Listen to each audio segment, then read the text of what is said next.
Ibumoso ni Oda Gasinzigwa ukuriye komisiyo y'amatora mu Rwanda na nyakubahwa Paul Kagame iburyo mu muhango wo kumugezaho kandidatire ye nk'umukandida wa FPR Inkotanyi.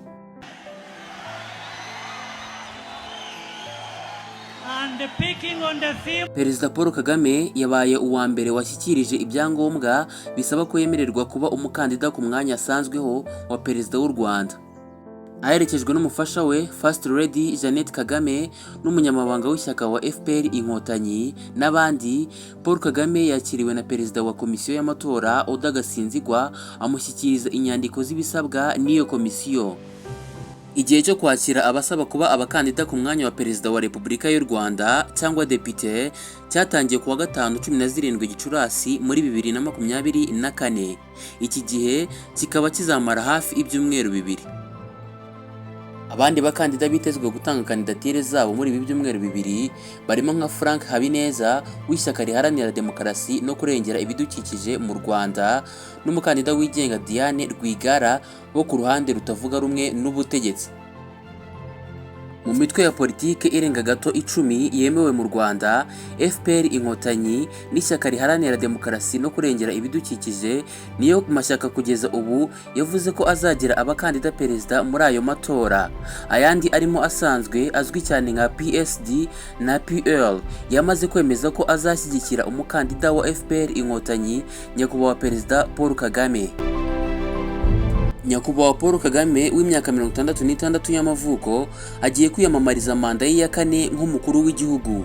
Kuri manda eshatu zabanje yatorwaga ku majwi ari hejuru ya 90%, kandi bamwe babona ko n'uyu mwaka ibizava mu matora bishobora kudatandukana cyane n'ayabanje.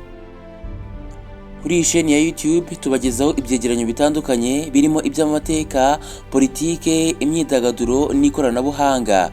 Kanda subscribe ndetse ujye unasangiza inshuti zawe amakuru atandukanye ava kuri uyu muyoboro wa YouTube. Muri kumwe nanjye Sugira Bertrand, mbahaye ikaze.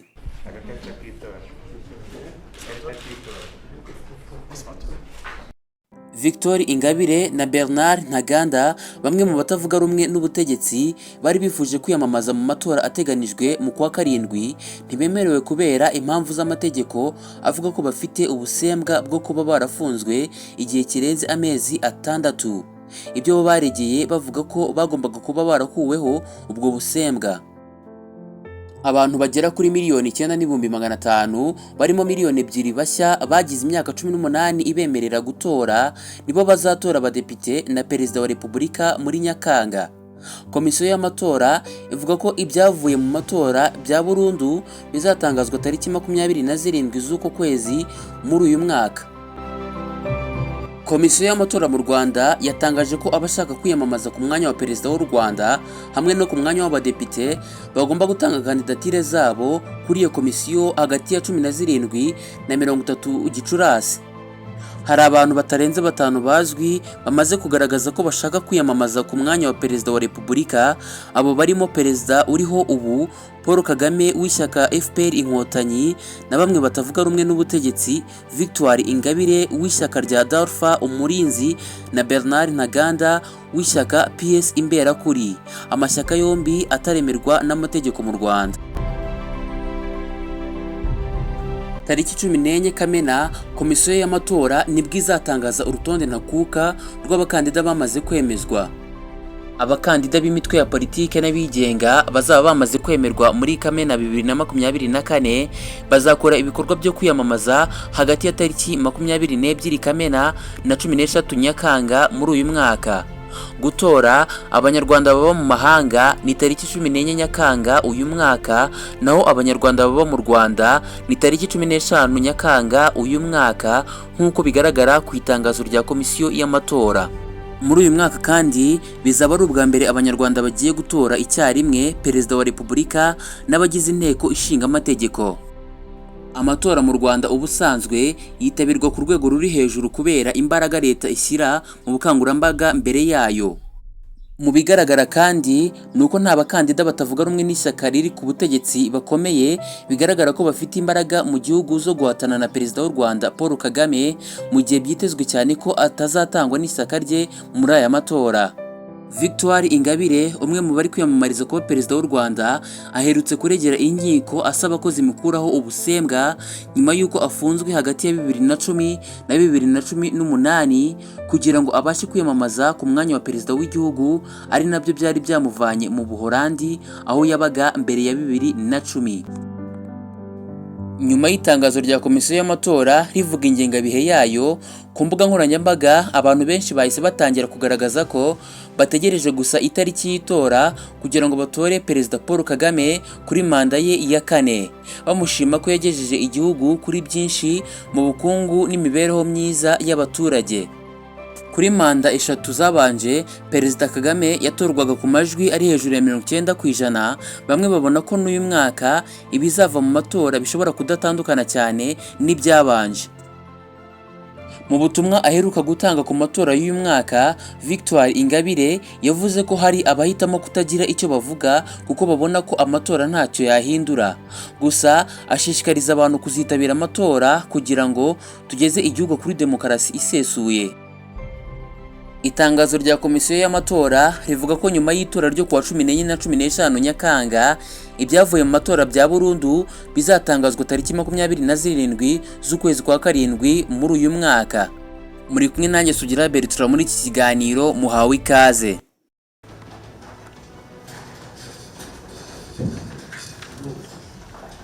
Umukozi wa NES ushinzwe gutangaza amakuru mu rwego NES, Moise Bukasa Kalani, atangaza ko kugeza ubu urutonde rw'abemerewe gutora ruriho amazina n'imyirondoro by'Abanyarwanda hafi 9,500,000. Ese ninde mu by'ukuri ukwiriye kuba ari kuri liste y'itora kugeza ubu? Bukasa atangaza ko umuntu wese ufite indangamuntu y'u Rwanda kandi wujuje imyaka 18 agomba kugenzura ko ari no kuri liste y'itora, kuko komisiyo y'amatora ikorana n'ikigo cy'igihugu gishinzwe indangamuntu NIDA, aho abantu bose bujuje imyaka 18 y'amavuko bahita bashyirwa kuri iyo liste y'itora. Bukasa yagize ati, abafite imyaka 18 bose twebwe turabakoporora extracting and importing dukoresheje ikoranabuhanga bakaza kuri liste y'itora. Ni ukuvuga ko ufite indangamuntu kandi yujuje imyaka 18 wese tuba tumufite kuri liste y'itora.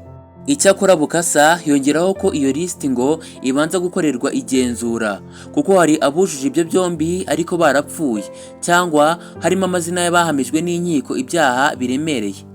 Bukasa yagize ati, muri gereza nta biro by'itora bihaba, ibyo bivuze ko abariyo batemerewe gutora. Undi muntu kugeza ubu utazashobora gutora n'udafite indangamuntu azerekana kuri site y'itora, kuko ari yonyine buri wese agomba kwitwaza agiye gutora nyuma y'uko amakarita y'itora atagikoreshwa. Nanone kandi ngo abantu batazashobora gutora biboroheye nubwo baba bari kuri liste y'itora n'abazajya gutorera aho batiyandikishije, birabasaba kureba aho bazatorera no kwiyimura hakiri kare bakoresheje telefone, mu gihe aho babarurirwa hatabanyuze. Kuri telefone ni *169 urwego, ubundi ugakurikiza amabwiriza. Umva noneho abemerewe gutorera aho ariho hose. Komisiyo y'igihugu y'amatora ivuga ko kugeza ubu imigereka itemewe. Nta muntu uzajya gutorera aho atiyandikishije kereka abantu bamwe bafite inshingano zihariye. Abemerewe gutorera aho bageze hose ni abasirikare, abapolisi, indorerezi z'amatora, abaganga n'abanyamakuru, kuko bitabashobokera kuba ahantu biyandikishije kuzatorera. Umva noneho uburyo ushobora kumenya ko uri kuri liste y'itora, aho uzatorera n'uburyo wakwiyimura. Kugeza ubu harimo gukoreshwa uburyo bwa telefone, aho umuntu akanda *169 urwego agakurikiza amabwiriza, agahita abona ko ari kuri liste y'itora, akamenya site azatoreraho. Ariko yabona ko aho azatorera hatamworoheye, agakanda iyo mibare akiyimura, akajya aho azabona ko bimworoheye. Umukozi wa NES yakomeje asobanura ko abifuza kwimuka aho bazatorera batagomba kurenza tariki 29 Kamena uyu mwaka, kuko nyuma yaho bizaba bitagikunda. Tugarutse mbere ho gatoya muri 2022, Perezida Paul Kagame yigeze guca amarenga ko ashobora kuzongera kwiyamamaza mu matora ya 2024 mu gihe abaturage baba babihisemo. Ibi Perezida Paul Kagame yabitangaje mu kiganiro yagiranye n'umunyamakuru Marc Pereyman ukorera France 24 kuwa 8 Nyakanga 2022. Uyu munyamakuru yamubajije niba azongera kwiyamamariza mu matora y'umwaka ataha, maze asubiza ko amatora arebana n'abaturage bahitamo uwo bashaka. Yagize ati, nzongera ndebe ko nakwiyamamaza mu kindi gihe cy'imyaka 20, nta kibazo na kimwe mbifiteho. Amatora arebana n'abaturage bahitamo uwo bashaka. Rwandans, everyone wants to see development. They want to see Perezida Kagame yavuze ko usanga benshi mu banenga imiyoborere y'u Rwanda batavuga ko umusaruro itanga ari mubi cyangwa amatora atakozwe mu mucyo, ahubwo bibanda ku kuba umuntu yaratowe inshuro nyinshi kandi bo batekereza ko agomba kuba afite igihe ntarengwa. Yakomeje avuga ko abaturage bayobowe ari bo bashobora guhitamo niba badashaka umuyobozi umwe mu gihe kirekire cyangwa bagahitamo umwe babona ubafitiye akamaro agakomeza kubafasha mu rugendo rwo kugera ku nzozi zabo.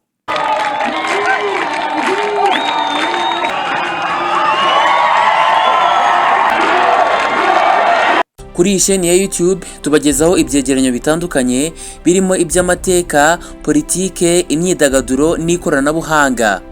Kanda subscribe ndetse ujye unasangiza inshuti zawe amakuru atandukanye ava kuri uyu muyoboro wa YouTube. Muri kumwe nanjye Sugira Bertrand kuri uyu muyoboro, mbahaye ikaze mu biganiro byacu bikurikira. Kuri uyu mwanya tugiye kwakira kandidatire y'umukandida uhagarariye umuryango RPF Inkotanyi ku mwanya wa Perezida wa Repubulika.